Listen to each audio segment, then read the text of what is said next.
Her i år på FGU's julemarked laver Ejendomsservice charmerende og ikonisk julepynt i flot træhåndværk.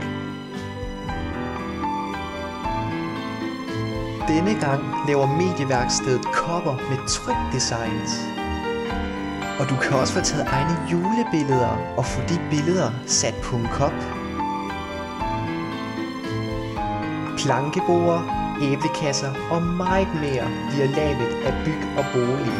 Og vores metalværksted laver juledekorationer i metal.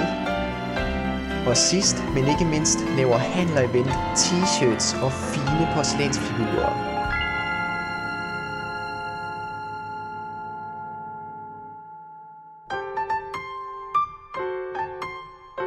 Rigtig glædelig jul fra FGU.